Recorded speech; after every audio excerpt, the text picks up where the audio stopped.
حضرت بہلول دانا مجذوب بزرگ تھے اور بغداد کی گلیوں میں کہیں پر بھی بیٹھ جاتے تھے، اور جو جانکار تھے وہ سمجھتے تھے اللہ والا بندہ ہے۔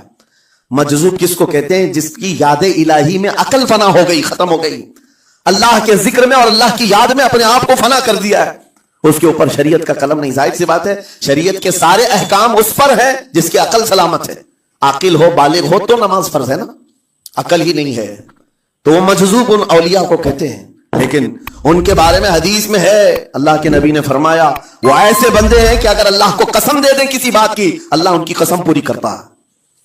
وہ بہلول دانا بیٹھے ہوئے تھے، بغداد کا ایک مشہور تاجر تھا، لیکن خستہ حال تھا، بہت نقصان اٹھا چکا تھا، خسارے میں چل رہا تھا، بزنس پورا لاس میں، اور وہ پریشان حال بہلول دانا کے پاس آیا، گڑ گڑایا، کہا کہ حضور مجھے بچا لیں، رحم کر لیں، میں تاجر ہوں، لٹ گیا ہوں، لاس میں ہوں، کچھ آپ فرما دیں، میں کیسے اس بھور سے نکلوں؟ بہلول دانا نے دیکھا، کہا ٹھیک ہے کچھ پیسے بچے ہیں؟ کہا ہاں ہے، وہ بس اتنا سرمایہ ہے کہ مال لیتا ہوں پھر بیچ دیتا ہوں، نفع نہیں ہوتا۔ بہلول دانا نے کہا ایک کام کر، کالا کپڑا جتنا ملتا ہے سب خرید لے، پورے شہر سے کالا کپڑا جہاں جہاں مل جائے سب لے کر اسٹاک کر لے۔ کہا جی حضور آپ نے جیسا فرمایا۔ گیا، جتنا سرمایہ تھا سب لگا دیا، کالا کپڑا خرید کر ایک جگہ اسٹاک کر دیا۔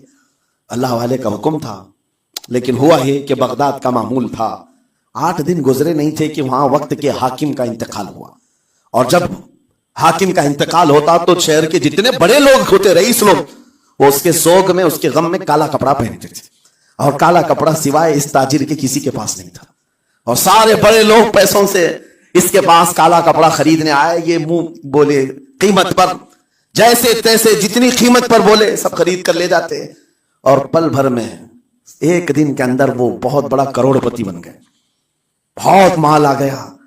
یہ بات یاد رکھیں، اللہ مال دیتا ہے، اس کے بعد پھر آزمائش بھی ہوتی ہے۔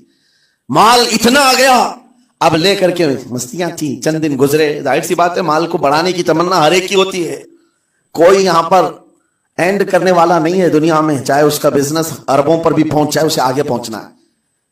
چند دن گزرے تھے، 8-10 دن، پھر آیا حضرت بہلول دانا کو ڈھونڈتے ہوئے، ایک جگہ میدان میں یہ مجذوب بزرگ بیٹھے مل گئے، آیا اور کہا او دیوانے بتا اب کیا خریدوں؟